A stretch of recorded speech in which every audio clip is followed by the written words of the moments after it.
Today we're going to look at Unit 5, Day 2, Information on Solving Systems using the process of elimination. So we've already solved systems of equations by graphing them or by using substitution. This is a third method that we can use, and you can use any one of these methods on any problem pretty much, but a lot of times you'll notice that the way certain problems are laid out, certain equations are laid out, one seems like a more obvious choice. Okay, so remember we have a system of equations, and that means we have two different equations that we are looking at, and we want to have solutions that work for both of the equations. So we're going to have a solution in this case that has an ordered pair. We have the variable x and the variable y, and we need the same x-y combination to work for each of these equations. That is our whole point. Okay, so when we solve using the elimination method, what we're really doing is adding or subtracting the two equations so that we can eliminate one of the variables. Because if we eliminate one of the variables, we are left with only one variable, and we can solve for one variable, and that's our goal. We solve for one variable, and then we can plug that into one of the equations and solve for our other variable. So if you look at our list of things to do, we want to make sure our equations are lined up, and by that I mean to say that we want to have our x's above each other, our y's above and below each other, and our constants. It often works to just have them kind of arranged in this ax plus by equals c sort of way. It doesn't have to be, but you really do want to make sure you're lined up so that you can see exactly what's happening. Okay, then we're going to look at the coefficients of each variable, and we want either to have the exact same coefficient on a variable, or we want to have an opposite. So in this case, I have 3x in the top equation and 3x in the bottom equation. If I want to get rid of the terms that have x, I'm just going to subtract 3x. I'm going to subtract this whole bottom equation. Okay, so here's how I'm going to do that. Okay, I'm going to multiply the entire equation by -1. My entire bottom equation by -1. And then I'm going to just rewrite what I've got. 3x minus 10y equals 14. That's my top equation. I didn't change it. My bottom equation is now -3x plus 9y equals -15. And remember, these two equations are equivalent. I just made it look different because I multiplied every term by that -1. So I multiplied the left side by -1 and I multiplied the right side by -1. I haven't changed anything numerically, I'm just changing the way it looks. Okay, so now I still have my system, right? I have two different equations. I'm going to add my two equations together. So I have 3x minus 3x is 0. No x's, right? I've just gotten rid of the x's. -10y and 9y leaves me with -y. 14 minus 15 leaves me with -1. I want to solve for y, not -y, so I'm going to multiply by -1 on each side, so I know y equals 1. All right, so once I've found out one of my variables, I'm going to plug it back in, y equals 1, into either one of these equations. It doesn't matter which one. So let's come up here to the first one.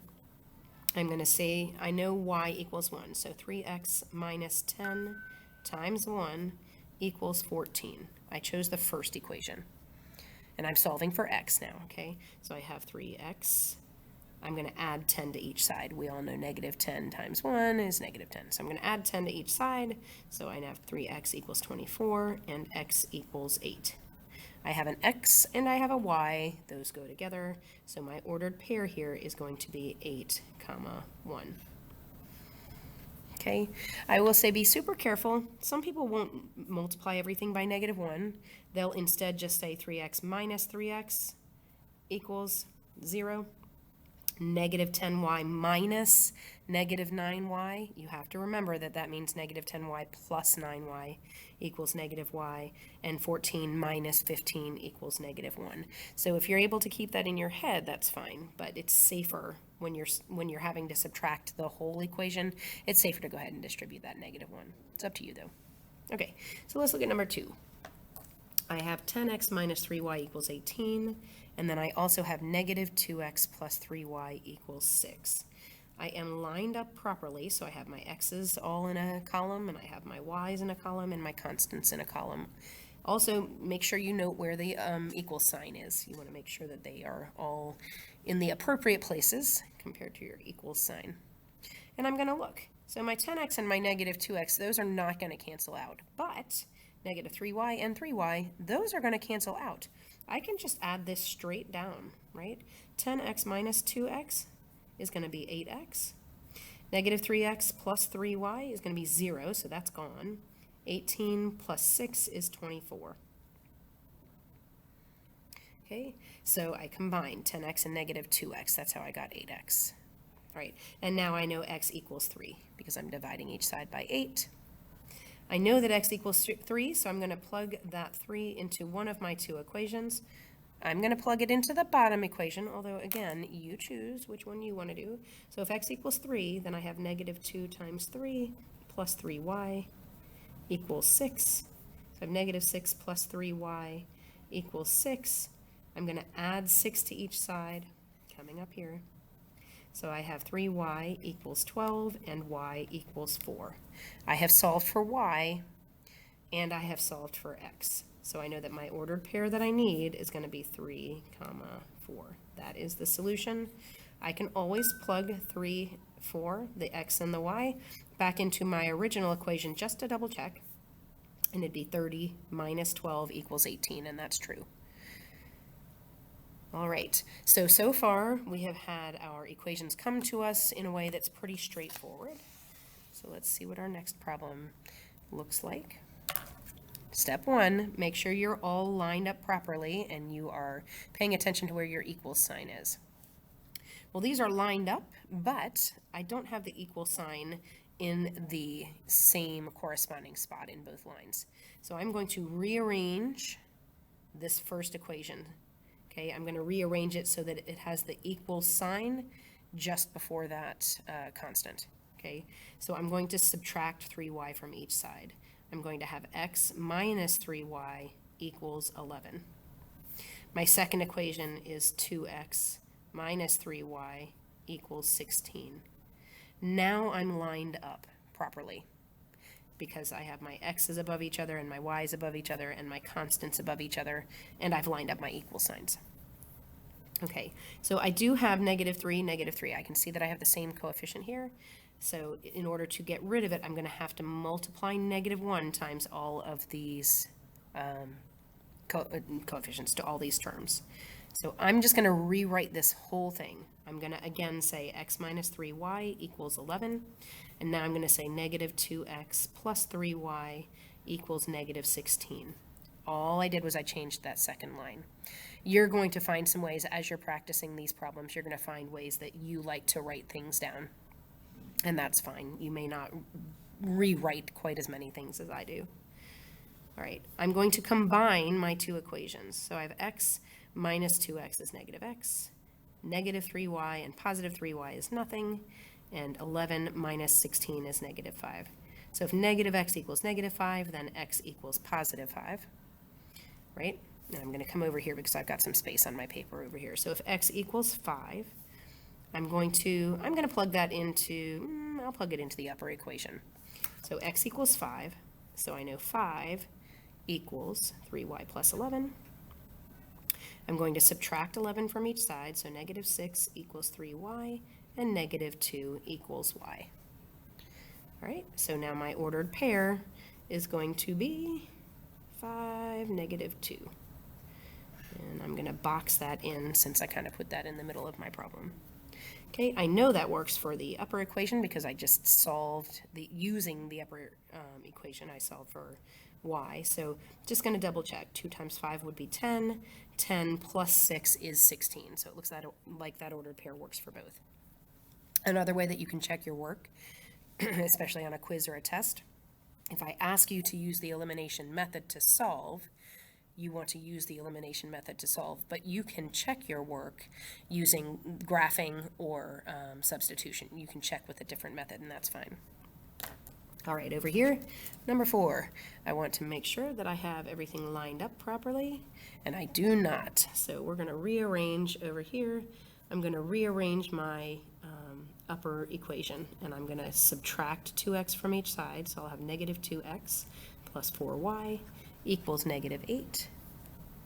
And I'm going to keep my bottom equation the same because I can see that that's probably going to line up nicely for me. Okay, when I add them together, I have negative 2x plus 5x, that's 3x.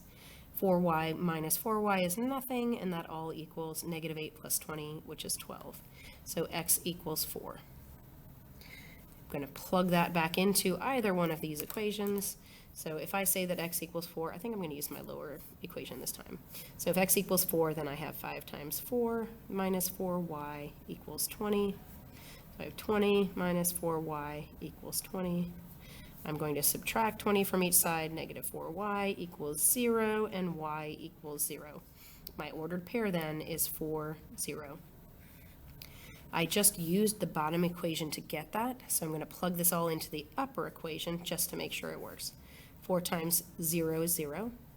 Does that equal 8 minus 8? Yes, it does. So I was able to check my work. That seems pretty good. All right, so we'll do 5 and 6 right now, and I want to eliminate these. Okay, I can see that I have 3x and 3x. Great. So I want to subtract the whole bottom equation. And it's easier in my mind if I just multiply negative 1 times every term. That just makes me feel safer. So I'm going to say 3x minus 4y equals negative 10. That's my upper line. And I'm reevaluating this lower equation. So it's going to be negative 3x plus 4y equals 13. I multiplied negative 1 times every term. When I add them together, 3x minus 3x is 0. Negative 4x and that's a y. Negative 4y and 4y is 0. So I'm left with only 0 on this left side. 0 is a number. That's what I have. I have 0. On the right side, negative 10 plus 13 is going to be 3. So we look at that and we think that's nonsense. 0 does not equal 3. 0 never equals 3. That means there is no solution here. So if we were to graph these two lines, they would be parallel lines. There's no solution. There is no xy that works for both of those at the same time. All right, so, oops, I wrote it in red and I'm pink instead of red. All right, so over here I have 2 equations. It's a system. Remember, this open brace means that we have a system. They're not in order again.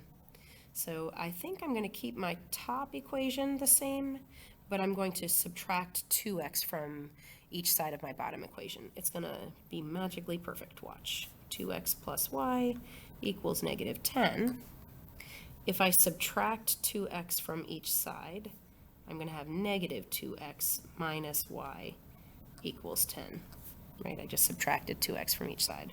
So now when I add these together, I get 0 equals 0. Well, that is always true. That is always true. Always true. And if I get an answer that is always true, no matter what we do, I'm going to say that that is all real numbers, or you can say infinite solutions. Infinite solutions. Great. Okay, so I'm going to end this video here, and if you come back for the next video, we'll do some more practice problems.